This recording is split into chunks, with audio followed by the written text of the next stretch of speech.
네, 안녕하세요. 저희는 개미와 배짱이라는 팀명을 쓰고 있는 이제 신승민, 윤현선, 이동균입니다. 프로그래머스 데브 코스 웹 풀스택 5기 최종 프로젝트 발표를 이번에 발표를 맡게 된 저는 이동균이라고 하고요. 그러면 발표 시작하겠습니다. 먼저 목차를 설명을 해드리면 저희 프로젝트에 참여한 인원에 대해서 어떤 인원이 있는지를 설명을 드리고 저희가 이번에 진행한 프로젝트에 대해서 소개를 드리고 이번에 프로젝트를 할 때 어떤 기술 스택이나 뭐 개발 툴 이런 것들을 썼는지도 설명을 해드린 다음에 저희 프로젝트가 어떤 기능들을 가지고 있는지 설명을 해드리고 그 기능을 어떻게 구현해 드리는지도 설명을 한 다음에 이제 저희가 이번 프로젝트를 진행을 하면서 어떤 아쉬운 점이 있나 이런 거를 한번 되짚고 그 다음에 앞에 나왔던 내용들을 종합해서 저희가 이번 프로젝트의 결과물에 대한 시연 영상을 보여드림으로써 이제 발표를 마치도록 하겠습니다. 그러면 이제 저희의 프로젝트가 어떤 건지에 대해서 설명을 해드릴게요. 저희가 만든 프로젝트는 하빗입니다. 하빗은 영어 단어로 습관이라는 뜻을 가지고 있죠. 근데 저희가 만든 프로젝트에서는 have a bit in togetherness라는 뜻도 가지고 있습니다. 이거는 한글로 하면 함께할 때 시작되는 우리의 비트라는 뜻을 가지고 있는데요. 이는 저희가 이제 하빗은 취미를 중심으로 사람들 간 더 자연스러운 연결을 만들어주는 소셜 커뮤니티 플랫폼입니다. 혼자 즐기던 취미가 누군가와 함께할 때 얼마나 더 가치 있어질 수 있는지 그 경험을 중심으로 구성을 하는 것이 저희의 목표였습니다. 하빗의 시작은 하트비트로 그렇게 해서 그 심장 소리처럼 습관처럼 찾게 되는 공간을 만드는 것이 저희의 목표입니다. 네, 코로나 이후에 혼자 있는 시간은 익숙해졌지만 취미를 나누고 싶, 취미를 나누는 욕구는 줄지 않았죠. 근데 하지만 기존 모임 플랫폼들은 복잡하거나 폐쇄적이어서 새로운 연결들도 쉽지 않았습니다. 그래서 비슷한 관심사를 가진 사람들끼리 가볍게 만나고 즐겁게 어울릴 수는 없을까라는 발상에서 시작된 프로젝트가 바로 저희 하빗 프로젝트입니다. 저희 하빗의 가치를 네 가지 키워드로 이용해서 설명을 드리겠습니다. 첫 번째는 연결입니다. 관심사가 같은 사람들끼리 자연스럽게 연결되는 공간을 만드는 것이 저희의 목표였습니다. 두 번째로 시작입니다. 누구든 쉽게 모임을 시작하고 빠르게 참여할 수 있도록 만드는 것이 저희의 목표입니다. 세 번째로 확장입니다. 단순히 참여를 하는 것을 넘어서 누구나 주체자가 되어서 직접 모임을 만들고 운영할 수 있는 공간을 만드는 것이 저희의 목표였습니다. 마지막으로 이제 기록입니다. 모임의 순간들을 사진과 일정으로 차곡차곡 쌓아가는 공간을 만드는 것이 저희의 목표였습니다. 이러한 가치를 목표로 해서 저희는 프로젝트에 참여를 했습니다. 저희 하빗의 기능을 스텝별로 설명해 드리겠습니다. 첫 번째로 회원 시스템을 가지고 있습니다. 이는 이제 로그인을 하고 다른 사이트들처럼 로그인하고 회원 정보를 등록하고 이때 지역과 관심사를 설정할 수 있습니다. 두 번째로 모임 기능이 있습니다. 이 모임 기능은 앞에서 설정했던 관심사를 기반으로 정규 모임과 번개 모임을 개설하고 참여할 수 있습니다.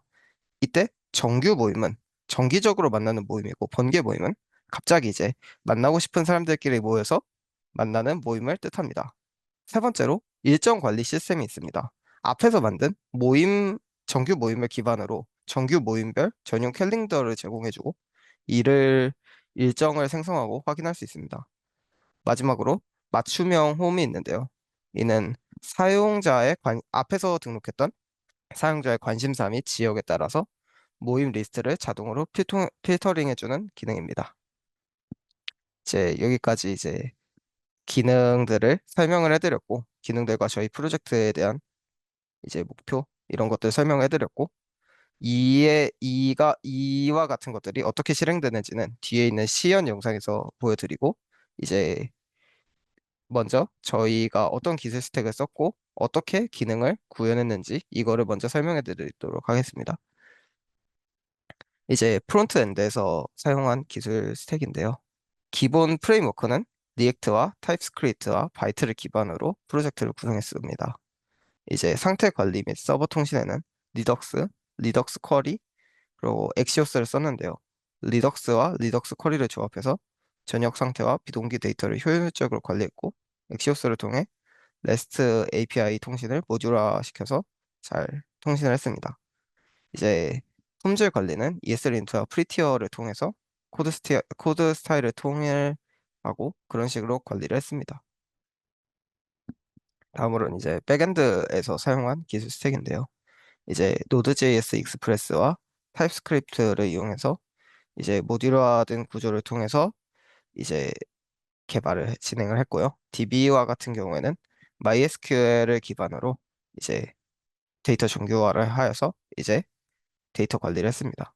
또한 인프라 같은 경우는 이제 AWS EC2에서 도커를 이용해서 서버에 배포를 하고 이제 클라우드 프런트를 통해서 HTTPS 환경을 구축을 했습니다. 또한 GCP 스토리지에 있는 버킷 기능을 사용해서 이미지 및 영상 데이터를 저장하고 불러올 수 있도록 구현했습니다. 이제 앞에서 말한 것들의 기능 구현을 어떤 식으로 했는지 설명해 드리자면 이제 관심사와 지역 관련한 걸 설정하는 기능은 이제 비회원도 접근 가능하도록 이제 관심사, 지역 선택 기능을 제공하고 리덕스 슬라이스로 상태를 관리해서 모임 필터링에 실시간 반영되도록 구성했습니다. 이제 리액트 캘린더와 이벤트 데이터 객체를 이용해서 캘린더 기능을 구현을 했습니다. 이를 통해서 모임별 전용 캘린더 제공을 하고 타임 머커를 통해 시각적으로 구분할 수 있게 되었습니다. 또한 모임과 번개 모임 관리 시스템인데요. 모임을 일반 모임과 번개 모임으로 구분합니다. 일반 모임은 앞서서 말씀드렸듯이 정기적으로 만나는 모임을 뜻하고요. 번개 모임은 이제 갑자기 이제 만나고 싶은 사람들끼리 모여서 번개처럼 모여서 이제 만난다고 해서 번개 모임인데요. 많이들 알려져 있는 용어죠. 이제 그렇게 구분이 돼 있고요. 이제 이 일을 관리하는 것들을 이제 유즈 클럽 크리에이트, 유즈 클럽 디테일 등 커스텀 훅 기반으로 구현을 했습니다. 이제 버튼 유닛, 모달, 인풋 텍스트 등 범용적으로 사용할 수 있는 UI 컴포넌트를 설계하여 스타일과 기능, 통일성과 재사용성을 확보했습니다. 또 이제 관심사와 지역은 리덕스로, 모임 데이터는 리액트 쿼리 엑시오스로 관리를 하고 유즈 스테이트와 상태 리프팅을 활용해 복잡한 화면관 데이터 흐름을 유연하게 처리했습니다. 백엔드와 같은 경우에는 GCP를 통해서 MySQL 기반 데이터베이스 서버를 생성해서 해당 서버에 데이터를 저장하고 관리했습니다. 또한 JWT와 패스포트를 이용해서 자체 로그인과 소셜 로그인을 구현했습니다. 그리고 GCP 버켓 기능을 이용해서 구글 클라우드 서버에 각종 데이터 파일, 이제 DB에는 저장하기 힘든 이미지 파일이나 동영상 파일을 저장하고 관리했습니다. 또한 도커 파일을 통해 어플을 도커 허브에 푸시한 뒤 AWS EC2 서버에서 풀한 뒤 동작하도록 구현했습니다. 또한 사용자는 클라우드 프론트를 통해 HTTPS로 접속을 하고 정수적 리소스는 프론트 서버에서 전달하도록 이제 서버를 구현을 했습니다. 이제 저희가 만든 프로젝트 시연 영상을 이제 한번 보겠습니다. 이제 이렇게 로그인 버튼을 누르면 이제 로그인 창이 나오고요. 이제 오른쪽 아래에 회원 가입 버튼을 누르면 회원 가입을 하는 창으로 다이렉트 됩니다.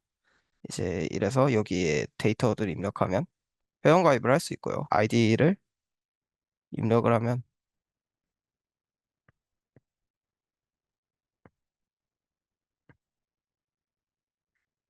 이렇게 아래쪽에 이제 메타몽이라고 나오죠. 이제 로그인이 된 겁니다. 이러면 로그인이 됐고 이제 이렇게 앞서서 말했듯이 관심사를 설정할 수 있어요. 유저의 관심사를 이렇게 요리로 관심사를 설정을 했네요. 지역은 대전으로 설정을 했습니다. 이제 그러면 거기에 이제 대전의 요리라는 관심사를 가진 모임에 빵사무가 있네요. 이제 성심당으로 유명한 지역이라 빵사무가 있는 것 같아요. 이렇게 해서 이렇게 볼 수 있고 관심사를 운동으로 바꿨습니다. 운동으로 바꾸고 번개 모임에 들어가 보니까 대전의 관심사가 운동인 이제 번개 모임들이 쭉 나오면서 이렇게 번개 모임을 볼 수가 있네요. 그러고 이제 모임 캘린더에 들어가면 이제 이렇게 일정을 볼 수가 있고요. 일정을 등록할 수가 있습니다. 이렇게. 그런 다음에 이제 일정의 제목과 설명을 적을 수 있어요.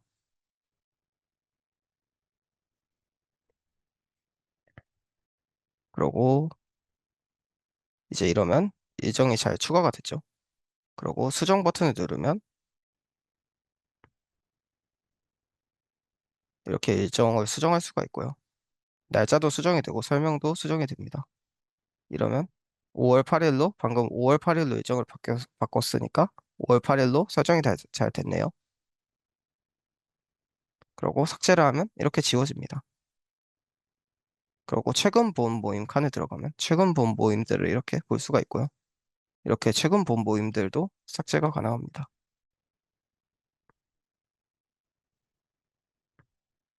이렇게 시연 영상도 끝이 났고요. 이상으로 발표는 마치겠습니다.